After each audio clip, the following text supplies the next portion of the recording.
నమస్కారం, welcome to C news. నా పేరు మాధురి. న్యూస్ లో ముందుగా హెడ్లైన్స్. కూలీలను ఇకపై శ్రామికులుగా పిలవాలి, రాష్ట్ర ఉప ముఖ్యమంత్రి పవన్ కళ్యాణ్.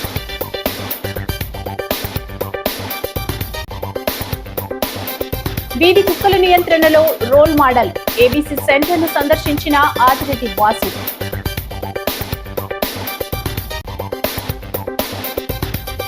వైఎస్ షర్మిల ప్రధానికి క్షమాపణ చెప్పాలి, బీజేఎంఎం రాష్ట్ర అధ్యక్షురాలు నిర్మలా కిషోర్. నీటి తీరువ వసూళ్లపై పర్యవేక్షణ తప్పనిసరి, రెవెన్యూ సమీక్షలో జిల్లా కలెక్టర్ ప్రశాంత్. భద్రత లోపంతోనే ఉగ్రవాదుల దాడి, పీసీసీ అధ్యక్షురాలు వైఎస్ షర్మిలారెడ్డి ఆరోపణ. ఇక డీటెయిల్స్ చూస్తే, మహాత్మా గాంధీ జాతీయ గ్రామీణ ఉపాధి హామీ పథకంలో కూలీలను ఇకపై శ్రామికులుగా పిలుద్దామని ఉప ముఖ్యమంత్రి కొనిదెల పవన్ కళ్యాణ్ అన్నారు. కూలీ అంటే చాకిరీ చేసిన వాళ్ళు అన్నట్లుగా ఉందని అభిప్రాయపడ్డారు. బ్రిటిష్ వారి నుంచి వచ్చిన కూలీ పదం వాడొద్దని అధికారులకు సూచించారు. గత వైకాపా ప్రభుత్వంలో తీవ్ర నిర్లక్ష్యానికి గురైన పంచాయతీల్లో 9 నెలల వ్యవధిలో 10,669 కోట్లతో అభివృద్ధి పనులు చేపట్టామని ఉప ముఖ్యమంత్రి వివరించారు. 70 నుంచి 80% సర్పంచ్లు వైకాపాకు చెందిన వారైనప్పటికీ రాజకీయాలకు అతీతంగా నిధులిచ్చి నిబద్ధతను చాటుకున్నామని చెప్పారు. గత ప్రభుత్వంలా పంచాయతీలను నిర్వీర్యం చేయకుండా 1,021 కోట్ల మేర ఆర్థిక సంఘం నిధులు అందించామని, సర్పంచ్లు గౌరవం పెంచామని ఆయన తెలిపారు.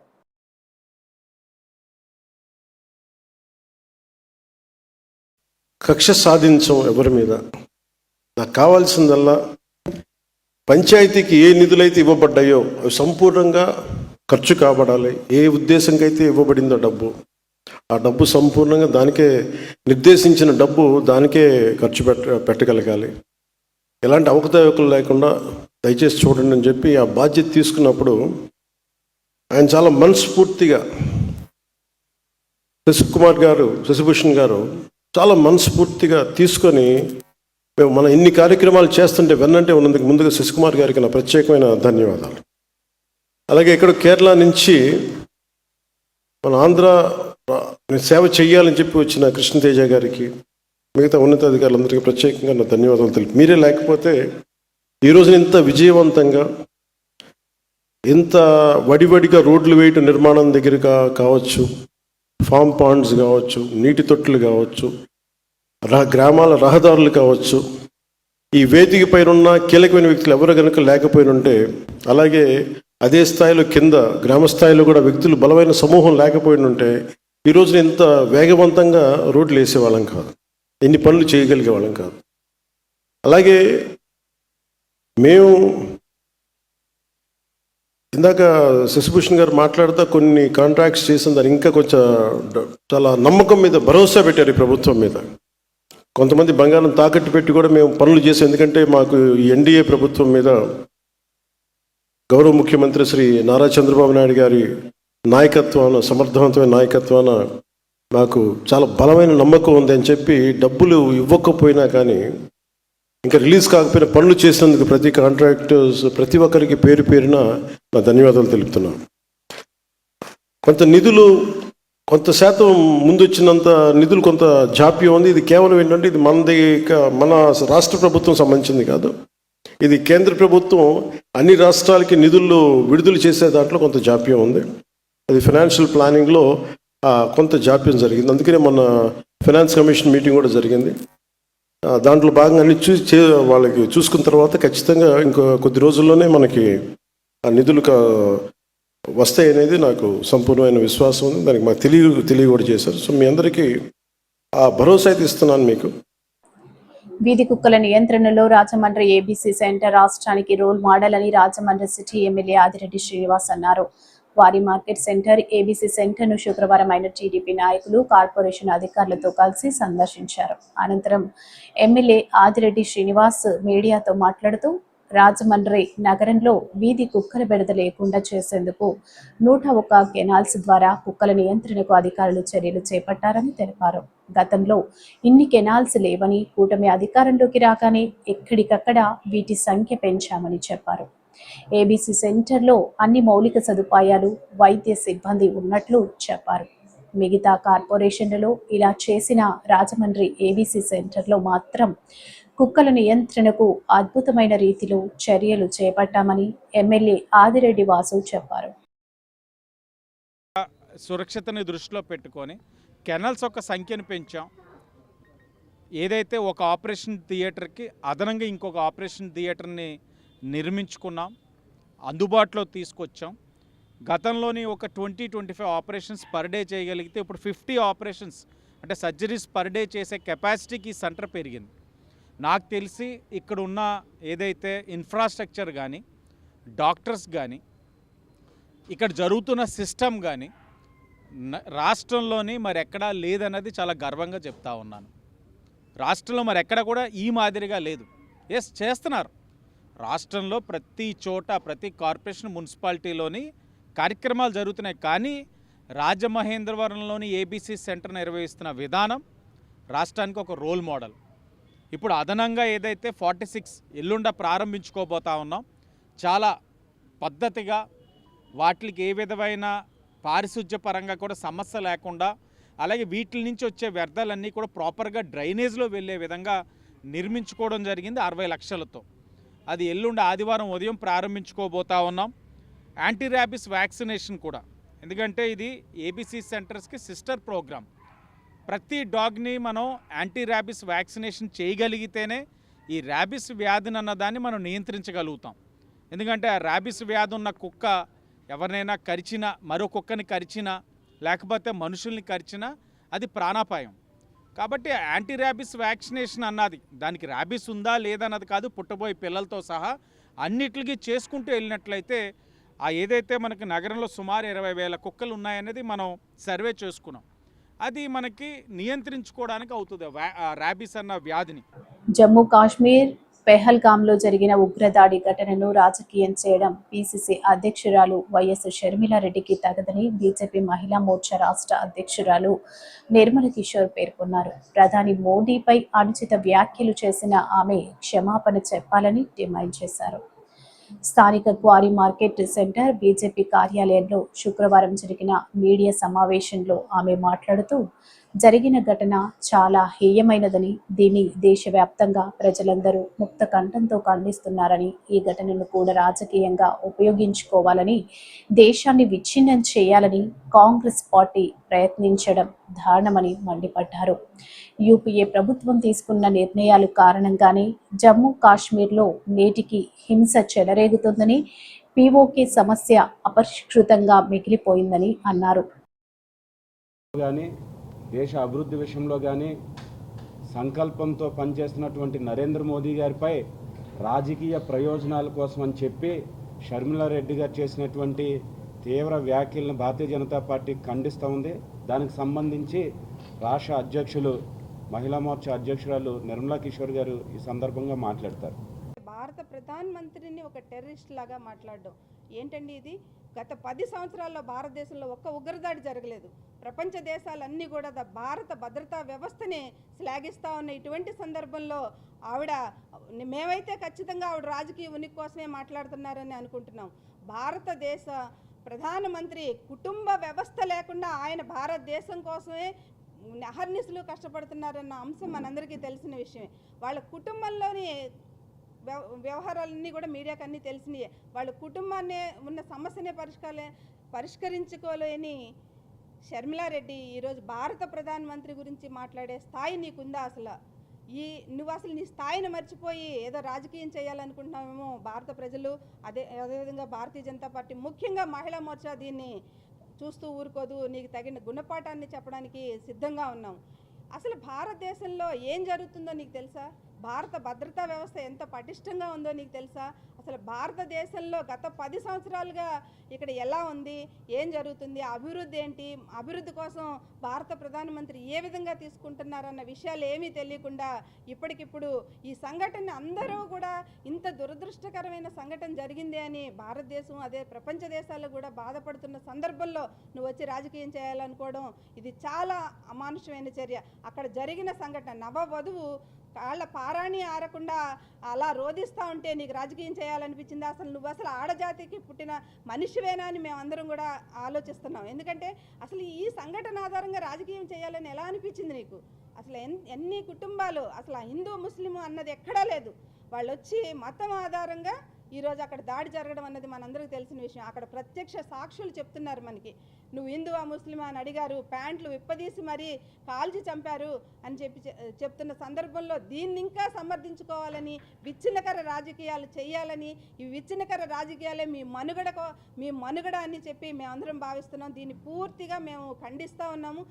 నీటి తీరువ పన్నుల వసూలులో ఇరిగేషన్ కాలువ కింద ఒక పంట 2 పంటలు సాగు విస్తీర్ణం అనుసరించి ఉండాలని, గతంలో నిర్ధారణ చేసిన విస్తీర్ణం అనుసరించి లక్ష్యాలు నిర్ధారించడం జరిగిందని, వాటికి కట్టుబడి ఉండాలని జిల్లా కలెక్టర్ పి ప్రశాంతి స్పష్టం చేశారు.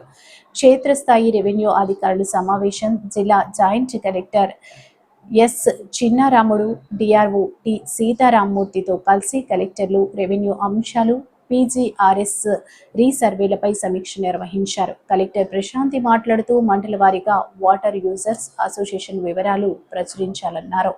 ఇందుకు సంబంధించి రెవెన్యూ అధికారులు బాధ్యత వహించాల్సి ఉంటుందని స్పష్టం చేశారు.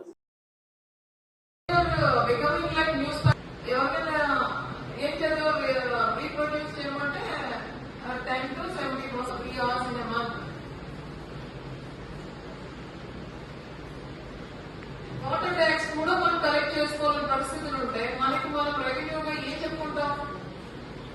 మిగిలింది అది ఒకటే కదా. వాటర్ కలెక్షన్ కూడా బాగుంది.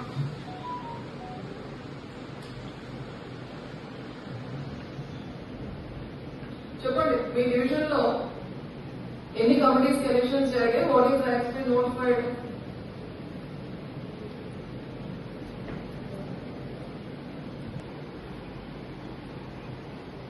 ఫోన్ సాంపితే కొంచెం మర్యాదగా ఉంటారు. ఎందుకు చేయలేదు అంటే ఈ బేసిక్ మనం ఎక్స్టెండ్ రైతుల్ని అందరినీ కూడా మనము పబ్లిష్ చేశాం కదా. మీరు వాటర్ లిస్ట్ ఇచ్చారు కదా. వాటర్ లిస్ట్ కూడా మీరు ఎలా ఇచ్చారు? జమ్మూ కాశ్మీర్లోని పహల్గాంలో పర్యాటకులపై ఉగ్రవాదులు జరిపిన దాడి దేశంపై జరిగిన దాడిగా పీసీసీ అధ్యక్షురాలు వైఎస్ షర్మిలారెడ్డి అభివర్ణించారు. ఉగ్రదాడిలో చనిపోయిన విశాఖవాసి చంద్రమౌళి కుటుంబ సభ్యులను ఆమె పరామర్శించారు. అనంతరం అక్కడ మీడియాతో మాట్లాడారు. ఏటా కోట్ల మంది పర్యాటకులు కాశ్మీర్ను సందర్శిస్తున్నారు.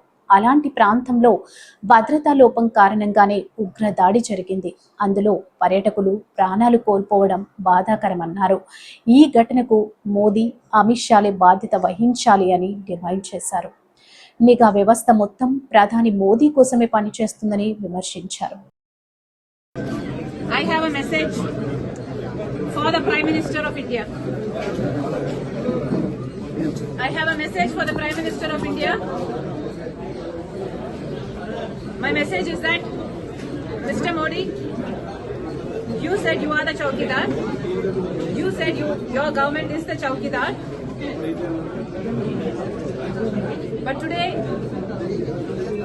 we are telling you that enough of using your power to target the opposition parties, the Muslim minorities, the Christian minorities, the Dalits and every voice that rises against BJP. It is time that you started using your power, that you put your energies and use all the network and the central agencies for the good of this nation and to protect our borders from external forces. It is time. At least now, Mr. Modi should wake up.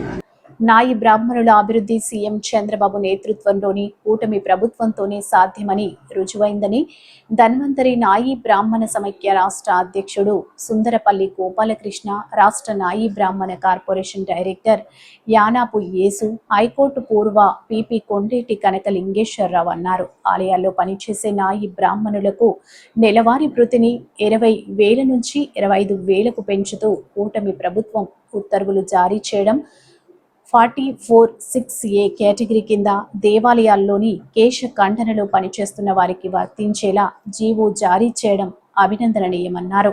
స్థానిక అన్నపూర్ణమ్మపేటలోని నాయి బ్రాహ్మణ community హాల్లో శుక్రవారం జరిగిన సమావేశంలో వారు మాట్లాడారు. మరియు కూటమి ప్రభుత్వంలో భాగంగా సీఎం చంద్రబాబు నాయుడు గారికి, ఉప ముఖ్యమంత్రి వర్యులు పవన్ కళ్యాణ్ గారికి మరియు రాజమండ్రి ఎంపీ అయిన దగ్గుబాటి పురంధేశ్వరి గారికి నాయి బ్రాహ్మణ కార్పొరేషన్ తరఫున మరియు నాయి బ్రాహ్మణుల కుటుంబం తరఫున ప్రత్యేక ధన్యవాదాలు. ఎందుకంటే మాకు ఏదైతే హామీ ఇచ్చారో హామీలో భాగంగా 200 యూనిట్ల కరెంటు ఉచితమే కానీ, అలాగే ఏదైతే మాకు బీసీ లోన్స్లో గౌరవ స్థానం కానీ, రేపు వచ్చే రోజుల్లో ఆదరణ పథకం కూడా కేటాయించడంలో ఈ కూటమి ప్రభుత్వం ముందుందని తెలియపరుస్తూ, అంతేకాకుండా కేసన కాలంలో ఏదైతే మా ఒక దేవాలయాల్లో పనిచేస్తున్న మా కుటుంబ సభ్యులకు ఏదైతే గౌరవవేతనం గతంలో 20,000 ఉండేది, దాన్ని కాస్త ఇవాళ రోజున ఇంకో 5,000 పెంచుతూ సీఎం చంద్రబాబు నాయుడు గారు మరియు లోకేష్ గారి సహాయంతో 25,000 రూపాయలు ఇవాళ గౌరవమైన స్థానం కల్పిస్తూ నాయి బ్రాహ్మణ కుటుంబ సభ్యులకి మేలు జరిగేలాగా ఏర్పాటు చేసిన చంద్రబాబు నాయుడు గారికి, అలాగే మా ఒక స్టేట్ చైర్మన్ గారు రుద్రకోటి సదాశివనందం గారు, అలాగే మా టీటీడీ బోర్డు మెంబరు మా శాంతారాం గారికి ప్రత్యేక ధన్యవాదాలు తెలుపుతూ, జీవో ఇచ్చి దాన్ని ఆయన నేను మాటల మనిషిని కాదు చేతల మనిషి చెప్పి మరొకసారి నిరూపించారు. వారికి మా నాయబ్రాహ్మణ యావత్ సమాజం కూడా ధన్యవాదాలు, కృతజ్ఞతలు తెలియజేస్తూ ఉంది. అదేవిధంగా ఎన్నికల హామీలో ఇచ్చిన భాగంగా ధన్వంతరి జయంతిని అధికారికంగా చేయిస్తానని కూడా మనకి ఆ రోజు హామీ ఇవ్వడం జరిగింది. అదేవిధంగా దేవాలయ కేశన ఖండన శాలలో ఉండే తలనీలాలపై కూడా మనకు వాటా ఇస్తానని కూడా ఆ రోజు ఎన్నికల హామీలో చెప్పారు. కాబట్టి అతి త్వరలో 2 హామీలు కూడా మీరు అమలు చేసి మా కులానికి న్యాయం చేస్తారని మీ ద్వారా తెలియజేసుకుంటాం. తెలుగుదేశం ప్రభుత్వం మా బీసీలకి నాయి బ్రాహ్మణులకి కేశ ఖండనశాలలో పనిచేసే నాయి బ్రాహ్మణులకి 20,000 నుంచి 25,000 పెంచినందుకు ముఖ్యమంత్రి గారికి ధన్యవాదాలు తెలుపుతూ, ఇంకా మా నాయి బ్రాహ్మణులకి ఇతోధిక సేవలు అంటే ఇంకా రావాల్సిన కరెంటు విషయంలో కానీ, మిగతా చట్టసభల్లో కానీ, లోకల్ బాడీల్లో కానీ ఇంకా న్యాయం చేసి మా యొక్క అభివృద్ధికి తెలుగుదేశం ప్రభుత్వం మా నాయకులు చంద్రబాబు నాయుడు గారు పాటుపడతారని ఆశిస్తూ నాకు ఈ అవకాశం వచ్చినందుకు అందరికీ ధన్యవాదాలు తెలుపుతున్నాను. సంక్షేమానికి అభివృద్ధికి కూటమి అధిక ప్రాధాన్యత ఇస్తోందని, భర్త చనిపోతే వెంటనే భార్యకు కొత్త పెన్షన్ ఇచ్చేందుకు ముఖ్యమంత్రి చంద్రబాబు నాయుడు శ్రీకారం చుట్టారని రాజమహేంద్రవరం సిటీ ఎమ్మెల్యే ఆదిరెడ్డి వాసు వెల్లడించారు. తాము కూటమి ప్రభుత్వం సంక్షేమానికి అభివృద్ధికి పెద్దపీట వేస్తుందని ఎమ్మెల్యే ఆదిరెడ్డి శ్రీనివాస్ చెప్పారు. టూరిజం హబ్గా మార్చడం, ప్రజల ఆరోగ్యానికి ప్రాధాన్యత ఇస్తున్నామని చెప్పారు. ఇంటి పెద్ద చనిపోతే వెంటనే భార్యకు కొత్త పెన్షన్ ఇచ్చేందుకు చర్యలు తీసుకుంటున్నామని, ఈ విధంగా ముఖ్యమంత్రి చంద్రబాబు నాయుడు 2003 డిసెంబర్ 1 నుంచి అవకాశం కల్పించడంతో ఒక్క రాజమండ్రిలోనే 303 కొత్త పెన్షన్లు మంజూరు అయ్యాయన్నారు. వీటిని బహుశా మే నెల నుంచి ఇచ్చే అవకాశం ఉందని చెప్పారు. పెన్షన్ పొందుతూ ఎవరైనా ఇంట్లో పెద్ద చనిపోతే తక్షణమే వారి యొక్క సతీమణికి పెన్షన్ ఇచ్చే విధంగా డిసెంబర్ 2024 నుంచి ఉన్నవారందరూ మరణించిన వారికి కార్యక్రమం వర్తించే విధంగా చేశాం. ఈరోజు గౌరవ ముఖ్యమంత్రి చంద్రబాబు నాయుడు గారు మరొక నిర్ణయం తీసుకున్నారు. ఏదైతే డిసెంబర్ 1, 2023 డిసెంబర్ 1, 2023 నుంచి ఈ రోజు వరకు ఎవరైనా ఇంటిలో పెన్షన్ తీసుకునే పెద్దాయన మరణిస్తే తక్షణమే వారి సతీమణికి పెన్షన్ ఇచ్చే కార్యక్రమం శ్రీకారం చుట్టారు. అర్హులైన వాళ్ళందరూ మీరు సచివాలయంకి వెళ్ళి అప్లై చేసుకోండి. ఎవ్వరూ ఏ విధమైన జాప్యం జరగదు. మీరు వెళ్ళి అప్లై చేయండి. మీకు వచ్చే పెన్షన్లో మీకు ఇచ్చే బాధ్యత ఈరోజు కూటమి తీసుకుంటా ఉంది. ఇది ఒక శుభవార్త. అంటే ఇప్పటి వరకు డిసెంబర్ 2024 నుంచి వారికే వర్తించేది.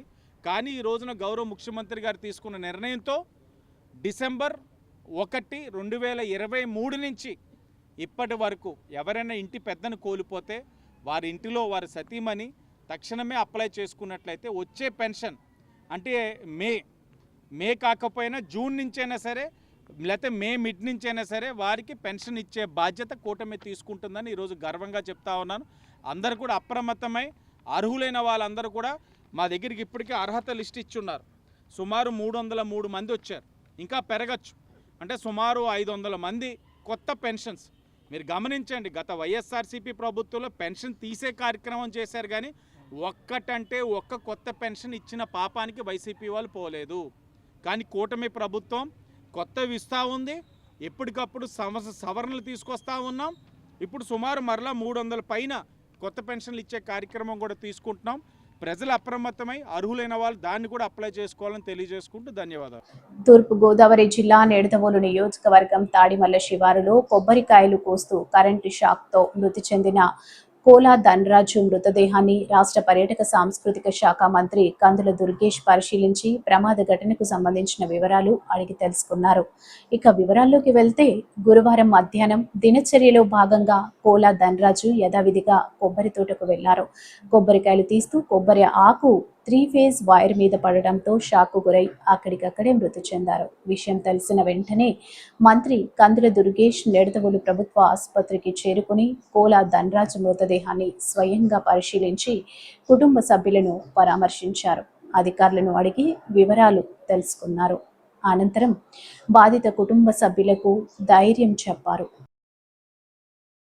లేకపోతే నిండు ప్రాణాలు, వాళ్ళంత భవిష్యత్తు ఉన్నటువంటి యువకులు అటు గోదావరిలో మునగటము, ఇటు కరెంట్ షాక్ తగలటం, లేకపోతే ఇంకో రకమైన యాక్సిడెంటు, ఏదో రకంగా 20, 22, 23, 24 సంవత్సరాల వయసులో ఉన్నటువంటి నవయువకులందరూ కూడా మరణించడం అనేది చాలా బాధాకరమైన విషయం. ముఖ్యంగా ఈ సందర్భంగా ఆ తల్లి పడుతున్న ఆవేదన చూస్తుంటే, భర్త లేడు, తనను పోషించేటువంటి కొడుకు ఇలా అకాల మరణం చెందడం తల్లి తట్టుకోలేకపోతుంది. కుటుంబ సభ్యులందరూ కూడా వాళ్ళు విలపించేటువంటి విధానం చూస్తే ఎవరికైనా సరే గుండె కరిగిపోతుంది. ఈ నేపథ్యంలో కొంచెం జాగ్రత్తగా ఉండడం అనేది అవగాహన రావాలి, డిపార్ట్మెంట్ పరంగా జాగ్రత్తలు ఉండాలనేటువంటి మాట చెప్తూ, అబ్బాయి జనసేన పార్టీ సభ్యత్వం తీసుకున్నాడు. ఆ అబ్బాయి తీసుకుంటే ఆ సభ్యత్వం యాక్టివ్గా ఉంటే ఖచ్చితంగా పార్టీ నుంచి అతనికి సంపూర్ణమైన సహకారం వస్తుంది. అదేవిధంగా ఇప్పుడు ఎలక్ట్రికల్ డిపార్ట్మెంట్ వారితో కూడా మాట్లాడాను. వారు కాంపన్సేషన్ ఎంతో ఇస్తే బాగుంటుందనేటువంటి మాట వారికి చెప్పాను. ఎందుకంటే కరెంటు వైర్ వల్ల చనిపోయాడు కనుక ఖచ్చితంగా అది కూడా వాళ్ళు చెప్పి కోరుతూ ఉన్నాను. అంతర్జాతీయ కార్మిక దినోత్సవం మే డే స్ఫూర్తితోనే 8 గంటలు పని విధానాన్ని కాపాడుకుందామని, లేబర్ కోడ్స్ రద్దుకై అందరూ ఐక్యంగా ఉద్యమిద్దామని సిఐటియు జిల్లా ప్రధాన కార్యదర్శి బి పవన్ పిలుపునిచ్చారు. స్థానిక శ్యామల సెంటర్ వద్ద సిఐటియు కార్యాలయంలో మే డే సందర్భంగా ప్రత్యేక కరపత్రాన్ని సిఐటియు జిల్లా నాయకత్వం విడుదల చేశారు. ఈ సందర్భంగా పవన్ మాట్లాడుతూ, ప్రపంచ కార్మిక వర్గ చరిత్రను 1886 అమెరికాలోని చికాగోలో జరిగిన కార్మిక తిరుగుబాటు మలుపు తిప్పిందని, వందలాది మంది కార్మికుల ప్రాణ త్యాగాలతో పుట్టిన ఎర్ర జెండా పోరాటానికి పెట్టుబడిదారులు తలొగ్గి 8 గంటల పని విధానాన్ని అమల్లోకి వచ్చిందని గుర్తు చేశారు. అంతర్జాతీయ కార్మిక దినోత్సవం మేడే సందర్భంగా ఈరోజు కేంద్ర ప్రభుత్వం కార్మిక వర్గంపై చేస్తున్నటువంటి దాడిని ఖండిస్తూ, ఏదైతే 10 గంటల పోరాటంలో చికాగో నగరంలో 10 గంటల పోరాటంతో ఏర్పడినటువంటి మేడే పోరాటం స్ఫూర్తితో నేడు కార్మిక వర్గం 8 గంటల పని విధానాన్ని కాపాడుకోవడానికి లక్ష్యంగా ఈ మేడే జరపాలని చెప్పి centre of Indian trade union CITU పిలుపునిస్తూ ఉంది కార్మిక వర్గానికి. అదేవిధంగా ఈరోజు కేంద్ర ప్రభుత్వం కార్మికులు స్వతంత్రం పూర్వం నుంచి పోరాడి సాధించుకున్నటువంటి కార్మిక చట్టాలన్నింటినీ రద్దు చేసేటువంటి 4 లేబర్ కోడ్లని నరేంద్ర మోడీ నాయకత్వంలో బీజేపీ కేంద్ర ప్రభుత్వం నేడు తీసుకొచ్చింది. ఈ లేబర్ కోడ్లను రద్దు చేయాలని కూడా ఈ మేడే సందర్భంగా కార్మిక వర్గం పోరాటానికి సంసిద్ధం కావాలని, ఆ రకంగా మేడేని కార్మిక వర్గం మొత్తం అన్ని కార్మిక వాడల్లోని అన్ని పరిశ్రమల వద్ద అన్ని సంఘాలు పతాకావిష్కరణ జరిపి పెద్ద ఎత్తున ర్యాలీలు జరపాలని, కార్మిక వర్గం మొత్తం మేడే స్ఫూర్తితో హక్కులు కాపాడుకోవడానికి ఉద్యమించాలని చెప్పి ఈ సందర్భంగా తూర్పుగోదావరి జిల్లా కమిటీ ఒక కరపత్రాన్ని విడుదల చేసి కార్మిక వర్గానికి అందరికీ అందజేస్తూ ఉంది. వాసవి క్లబ్ ఇంటర్నేషనల్ పిలుపు మేరకు కాశ్మీర్ పహల్గామ్లో జరిగిన ఉగ్ర దాడిని నిరసిస్తూ మృతులకు నివాళిగా కొవ్వొత్తుల ర్యాలీ నిర్వహించారు. స్థానిక జేఎన్ రోడ్ సమీపంలోని ఏకేసీ కళాశాల వద్దకు ఈ ర్యాలీ జరిగింది. వాసవి క్లబ్లో ప్రతినిధులు, సభ్యులు ఈ దాడిని ఖండించారు. 251 A region chairman Nooli Lakshmanaswamy ఆధ్వర్యంలో కొవ్వొత్తుల ర్యాలీ నిర్వహించారు. International secretary services activities Vidya Sankalpa board Sai Suryaprakash, diamond KCGF international administrative మల్లిపుల్, సిగా కొల్లి కరణకుమార్, శ్రేయోభిలాషి Manepalli, RR Ramesh, past governor Balanagu Kasi, Vasavi KCGF rock couples club, Vasavi club Rajamahendravaram, Vasavi BKVR club, Vasavi club senior citizens, Vasavi club Nari Shakti, Vasavi club Mallayyapeta committee సభ్యులు ఈ కార్యక్రమంలో పాల్గొన్నారు. నిర్వహించడం జరుగుతుంది. వాసవి క్లబ్ 215A తరఫున రీజన్ 5 తరఫున 5 క్లబ్లు, వాసవి క్లబ్స్ 5 క్లబ్లు కూడా దీంట్లో పాల్గొంటున్నాయండి. ఈ సంఘటన చాలా బాధాకరమైన సంఘటన. అంత దారుణంగా ఇచ్చేసి ఓన్లీ మన హిందువుల్ని టార్గెట్ చేసి హిందువుల్ని అడిగి తెలుసుకుని మరి హిందువుల్నే చంపడం అనేది చాలా దారుణం అండి. ఈ సంఘటన ఎక్కడా కూడా మళ్ళీ అలాగ రిపీట్ అవ్వకుండా మన ప్రభుత్వం కూడా గట్టిగా సమాధానం చెప్పే వాళ్ళకి ఇంకా మళ్ళీ జీవితంలో ఎప్పుడూ కూడా అలాంటిది చేయకూడదు అనే విధంగా ఉండాలి. మన హిందువులు అందరూ కూడా కలిసికట్టుగా రావాలి. జై వాసవి. ఈరోజు ఈ పెహల్గాం దుశ్చర్యకు నిరసనగా మా వాసవి క్లబ్ ఇంటర్నేషనల్ పిలుపు మేరకు ఆల్ ఇండియాలోని మరియు ఇంటర్నేషనల్లో ఉన్న క్లబ్స్ అన్నీ కూడా ఈ క్యాండిల్ ర్యాలీ నిర్వహించడం జరుగుతుంది. ఈ దాడిని మనందరం కూడా ఖండించాలి. ఖండించి మనం చనిపోయిన వారి ఆత్మశాంతికి కూడా శాంతి కలగాలని కోరుకుంటున్నాం. వాసవి ఈరోజు చాలా బాధాకరమైన రోజు. మొన్న 22వ తారీఖున జరిగిన పెహల్గాంలో మృతి చెందిన హిందువులందరికీ, హిందువులనే కాదు అందరికీ కూడా మా ప్రగాఢ సానుభూతి తెలుపుతున్నాం. మా వాసవి క్లబ్స్ ఇంటర్నేషనల్ తరఫున, రాజమండ్రిలో ఉన్న అన్ని క్లబ్స్ తరఫున కూడా తీవ్ర నిరసన వ్యక్తం చేస్తూ వాళ్ళకి శ్రద్ధాంజలి ఘటిస్తున్నాం. ఈరోజు నేను కొవ్వొత్తుల ర్యాలీ చేస్తూ సంఘీభావం తెలుపుతున్నాం. మేము అందరం కూడా మొన్న 22వ తారీఖున పహల్గాంలో జరిగినటువంటి ఆ యొక్క దాడికి నిరసనగా ఈరోజు మేమందరూ కూడా వాసవి క్లబ్ ఇంటర్నేషనల్ తరఫున, రాజమండ్రిలో ఉన్న అన్ని క్లబ్స్ తరఫున కూడా కొవ్వొత్తులతో ఈరోజు నిరసన ర్యాలీ తెలియజేస్తున్నామండి. అదేవిధంగా ఈ రాజమండ్రిలో ఉన్న 5 క్లబ్బులు, అలాగే ఇక్కడ ఆర్సీ స్వామి గారు, ఇక్కడ ఉన్నటువంటి మిగతా ఐఈఎస్ ఆఫీసర్స్ అందరితో కలిపి ఈ యొక్క కార్యక్రమాన్ని చేయడం జరుగుతుందండి. వాళ్ళు ఎంత దారుణం చేశారంటే వెళ్ళిన టూరిస్టుల్ని చంపేశారు. మన హిందువులను తెలిసాక ఇంకా కాల్చి చంపారు. ఇది చాలా బాధాకరం. దీన్ని మనం ఖండిస్తూ మనం నివాళులు అర్పిస్తున్నాము ఈరోజు క్యాండిల్ ద్వారా. మన ఉనికిని చాటి చెప్పి మన మోడీ గారు దీన్ని ఖండించి మనకి న్యాయం చేకూర్చాలని తెలియజేసుకున్నాను. ఇంతకన్నా చెప్పే మాటలు కూడా లేవు. ఎందుకంటే ముక్కుపచ్చలారని పిల్లలు, కొత్తగా పెళ్ళైన జంట, చాలా చాలా బాధాకరమైన విషయం అండి ఇక్కడ జరిగినాయన్నీ. ఈ వార్తలు ఇంతటితో సమాప్తం. నమస్కారం.